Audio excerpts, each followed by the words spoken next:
My dear students, आज हम लोग बीकॉम सेमेस्टर 6 का कोर पेपर ले रहे हैं ऑडिटिंग एंड कॉरपोरेट गवर्नेंस। इसके अंतर्गत जो बहुत इम्पॉर्टेंट चैप्टर है जिसको अभी हम लोग डील कर रहे हैं वो है appointment, qualities, remuneration, rights and duties of an auditor. तो आज इसके अंतर्गत जो बहुत ही इम्पॉर्टेंट चीज़ हम लोग लेके चल रहे हैं वो टॉपिक है राइट्स और पावर्स ऑफ एन ऑडिटर। ये सेक्शन 143 में डील किया हुआ है। My dear students, I am doctor Kumar A.N. Shahdeo, HOD commerce, Marwari college, Ranchi, a constituent and autonomous unit of Ranchi university, Ranchi.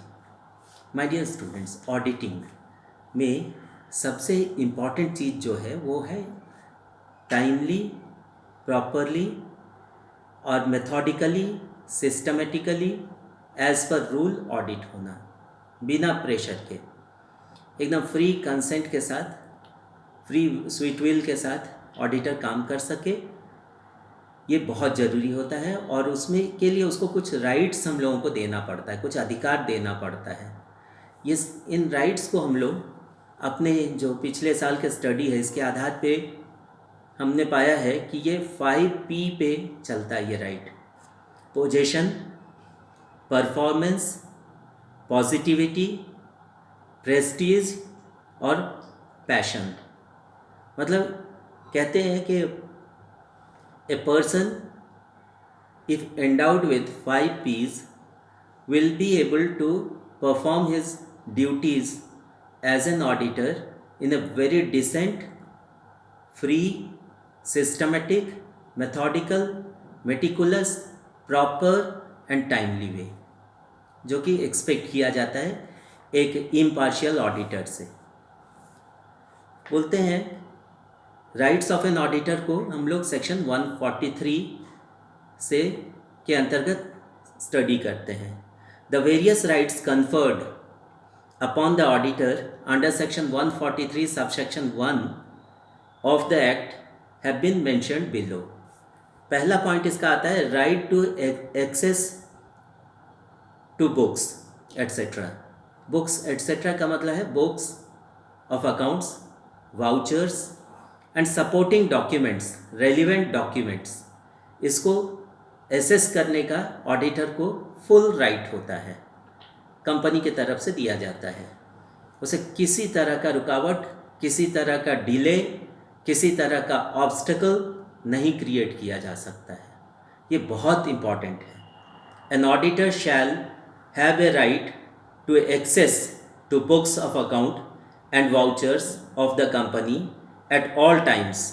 मतलब जिस पीरियड में वो ऑडिट कर रहा है उसे किसी भी समय वो ऑफिशियल आवर में मांग सकता है, whether kept at the registered office of the company और एट एनी अदर प्लेस।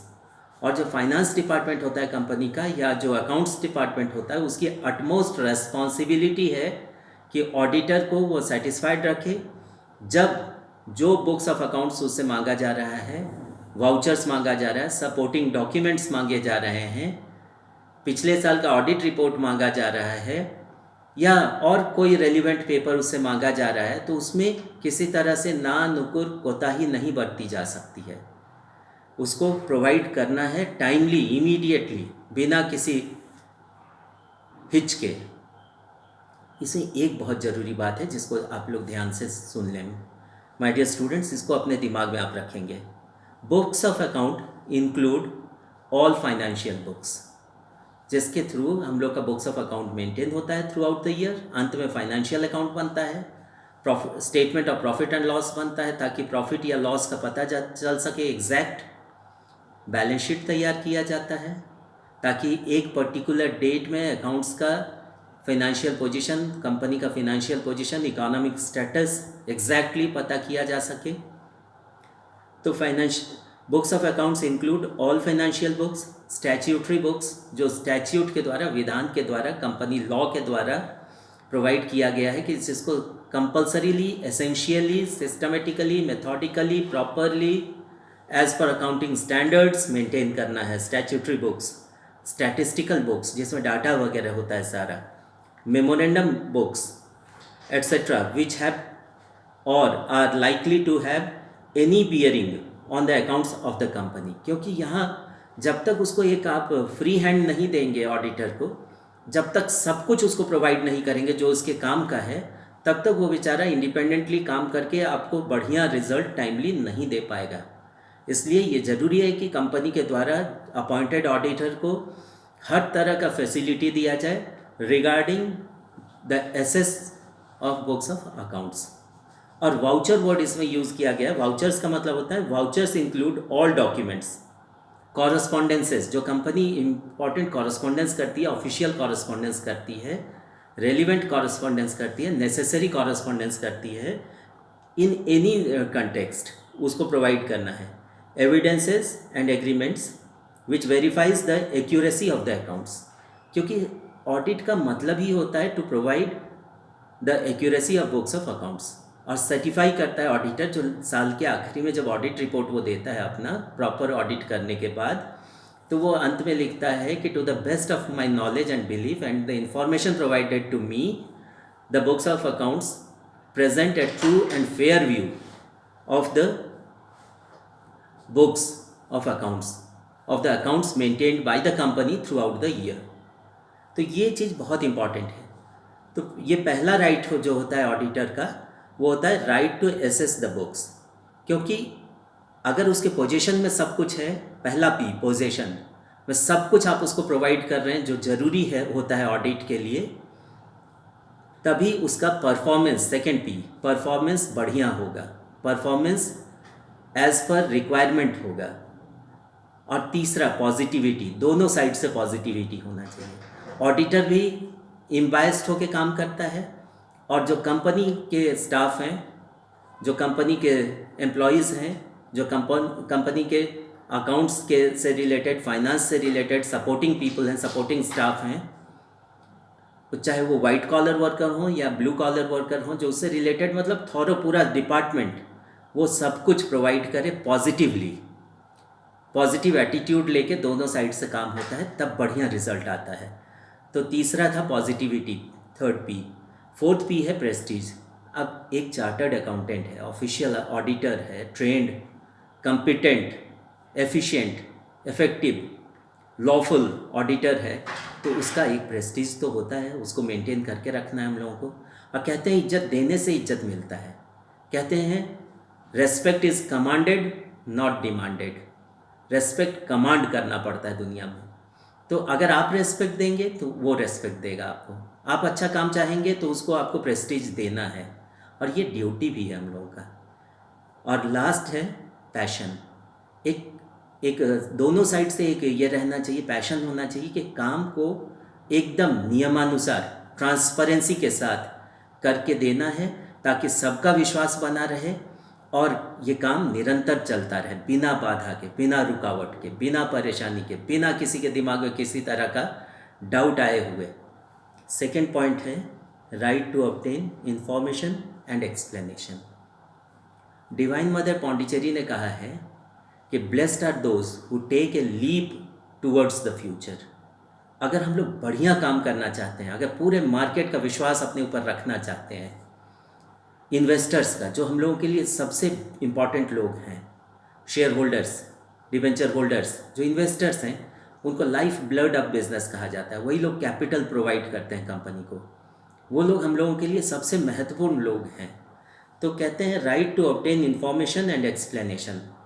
एक ऑडिटर को फुल राइट होता है, कंप्लीट राइट होता है to obtain information of any kind that he thinks necessary for the audit work and explanation. और उसको जहाँ भी डाउट होगा उसमें अगर किसी से एक्सप्लेनेशन पूछा जाए तो वो बुरी बात नहीं होती है। अगर ऑडिटर किसी चीज़ में समझने में उसको कठिनाई हो रही तो वो अपने डाउट को क्लियर करने के लिए कंसर्न्ड लोगों से, कॉम्पिटेंट लोगों से एक्सप्लेनेशन पूछकर अपने डाउट को क्लियर कर लेता है। उसको कभी भी निगेटिव साइड में नहीं लेना चाहिए, क्योंकि ऑडिट एक पॉजिटिव चीज़ है।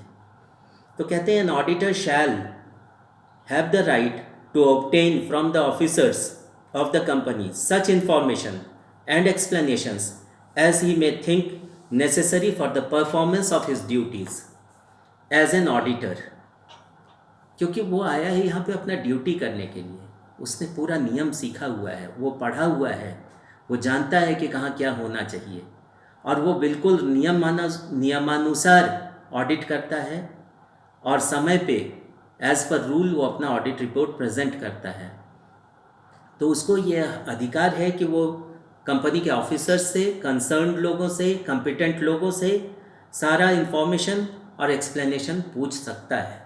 इसको बिल्कुल पॉजिटिव लाइट में लेना है हम लोगों को। If the auditor is denied access to the books or it's is not provided all the requisite information, he may report this matter to the members of the company.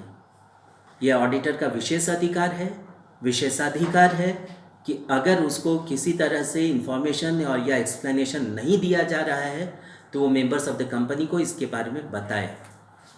Third, right of auditor of holding company. आप जानते हैं कि India में बड़ी बड़ी holding companies हैं। SAIL, SAIL, steel authority of India limited, इसके अंतर्गत कई एक सब्सिडियरी कंपनीज हैं। एक एक सब्सिडियरी कंपनी एक एक शहर को बसाए हुए, इतना इम्पॉर्टेंट है। Durgapur steel plant, Rourkela steel plant Germany के मदद से बना है। राउरकेला स्टील प्लांट उड़ीसा का एक छोटा सा गांव था सुंदरगढ़, वहाँ पे बना है, और एक ह्यूज एस्टैब्लिशमेंट है जहाँ हजारों हजार लोग जॉब में हैं। पूरा टाउन, प्लान टाउन बस गया इसके चलते। तो चाहे आप दुर्गापुर को लें, राउरकेला को लें, भिलाई को लें, सलेम को लें, बोकारो को लें, और भी ये हैं सब्सिडियरी कंपनीज, तो इनका होल्डिंग कंपनी सेल है, steel authority of India limited. चाहे CIL, कोल इंडिया लिमिटेड, इसके अंतर्गत बड़े बड़े कोल ब्लॉक्स हैं। तो ये right of auditor of holding company के अंतर्गत आता है। The auditor of A holding company shall have right to assess all the records of all its subsidiaries in so far as relates to the consolidation of its financial statement with that of its subsidiaries। क्योंकि एक holding company के auditor की जिम्मेवारी बहुत बड़ी होती है। Holding company आकार में बहुत बड़ा होता है, उसका टर्नओवर, एनुअल टर्नओवर बहुत ह्यूज होता है।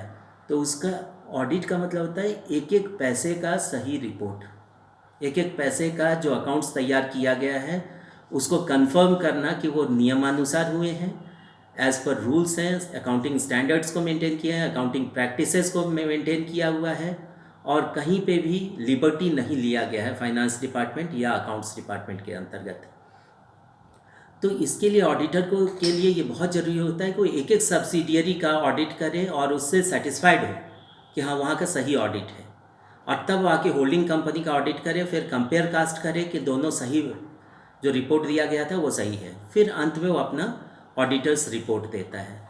तो जितना बड़ा कंपनी उतनी बड़ी जिम्मेवारी, जितनी बड़ी कंपनी उतना बड़ा उसका ट्रांजैक्शन टर्नओवर, एनुअल टर्नओवर, और उसी के अनुरूप उसकी जिम्मेवारी भी बढ़ती है एक ऑडिटर की। इसीलिए ये बहुत ज़रूरी है कि ऑडिटर के काम में उसको 100% सपोर्ट किया जाए ताकि उसका काम निष्पक्ष हो, निर्बाध्य हो, निर्णायक हो, समय में हो और संपूर्ण हो।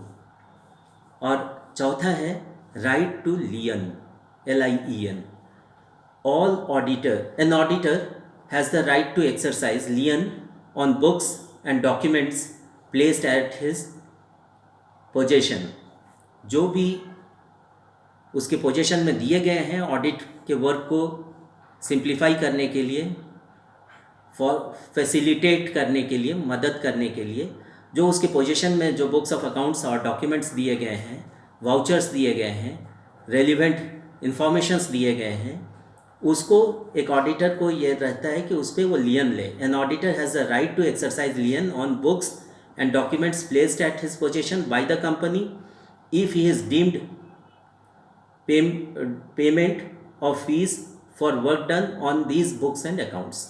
अर्थात वो तब तक अपने अंतर्गत रखेगा, अपने पास रखेगा उन बुक्स ऑफ अकाउंट्स को, डॉक्यूमेंट्स को, वाउचर्स को, रेलिवेंट इंफॉर्मेशंस जो प्रोवाइड किए हैं डॉक्यूमेंट्री वे में, उनको रखेगा अपने पास, लियन में रखेगा जब तक वो अपना काम सक्सेसफुली कंप्लीट नहीं कर देता है, जब तक वो अपना बिल सबमिट नहीं कर देता है, जब तक वो बोर्ड ऑफ डायरेक्टर्स को सेटिस्फाई नहीं कर देता है, उसके अपॉइंट करने वाले लोगों को सेटिस्फाई नहीं कर देता, उसके एम्प्लॉयर को सेटिस्फाई नहीं कर देता है, और उसका जो रिक्विजिट फ़ी है उसको नहीं मिल जाता है, तब तक वो अपने पास रखने का उसको अधिकार है। इसी को राइट टू लियन कहते हैं। यहाँ बच्चे ध्यान देंगे, स्टूडेंट्स, माय डियर स्टूडेंट्स, यहाँ आप एक बात नोट करेंगे, lien implies a person having lawful possession. वो नियम है, कानून है, उसके अंतर्गत वो रख रहा है, कोई ज़बरदस्ती नहीं है, ये उसका पार्ट ऑफ ड्यूटी है ऑडिटर का। Lien implies a person having lawful possession of someone else's property, क्योंकि प्रॉपर्टी तो ये कंपनी का है। जो बुक्स ऑफ अकाउंट्स हैं, वाउचर्स हैं, डॉक्यूमेंट्स हैं, लीगल पोजीशन में जो उसके हैं, वो तो प्रॉपर्टी तो कंपनी का है, on which he has worked, या उसको वर्क करना है, and it's retention until he is duly paid for the work done। कहने का तात्पर्य ये है कि ऑडिटिंग का कार्य जो है अत्यंत जिम्मेवारी पूर्ण है, और इतना जिम्मेदारी का काम जब वो कर रहा है ऑडिटर, तो उसको एक पेमेंट भी मिलना चाहिए, रेस्पेक्टेबल वे में मिलना चाहिए पेमेंट, टाइमली मिलना चाहिए पेमेंट। और जैसे ही वो अपना ऑडिट वर्क सक्सेसफुली कंप्लीट कर देता है, वो अपना ऑडिट रिपोर्ट देता है साइन करके कंपनी को, उसका पेमेंट हो जाता है, तब तक वो डॉक्यूमेंट्स को अपने पास रखेगा, लॉफुली रखेगा। और जैसे उसका ये क्लियर हो गया पेमेंट, जैसे उसका काम उस साल का पूरा हो गया, वो सारा सबमिट कर देगा, हैंडओवर कर देगा कंपनी को। तो इस तरह आप देखते हैं माय डियर स्टूडेंट्स कि एक ऑडिटर का जो काम है वो जिम्मेवारी से भरा हुआ है, वो बहुत दायित्वपूर्ण कार्य है, और वो करता भी इतनी बढ़िया से है। इसीलिए एक ऑडिटर बहुत devoted, dedicated, truthful, applied, committed, concerned व्यक्ति होता है, जिसको नॉलेज होता है लॉ का, अकाउंटिंग लॉज का, अकाउंटिंग स्टैंडर्ड्स का, अकाउंटिंग प्रैक्टिसेस का कंप्लीट नॉलेज होता है, और वो अपने एक्सपीरियंस से, अपने जो एक्सपर्टाइज को वो एक्वायर करता है, पाता है, प्राप्त करता है, उसका वो फुल इस्तेमाल करते हुए अपने जीवन काल में, मतलब कार्यकाल में, टेन्योर में, वो अपने बेस्ट नॉलेज और से जो इन्फॉर्मेशन उसको प्रोवाइड किया गया है उसके आधार पे ऑडिट करता है, और वो टाइमली सबमिट करता है एज़ पर हिज कमिटमेंट। और उसके बाद उसका अधिकार है कि उसका payment as per prior commitment, जो एग्रीमेंट है, रिटन डॉक्यूमेंट जो है उसके पास, उसके आधार पे उसका फुल पेमेंट हो जाए। वो कंपनी को अपना उसका सारा डॉक्यूमेंट्स और ऑडिट रिपोर्ट सबमिट कर दे, और वो अगले टेन्योर के लिए तैयारी करे। Thank you very much and all the best.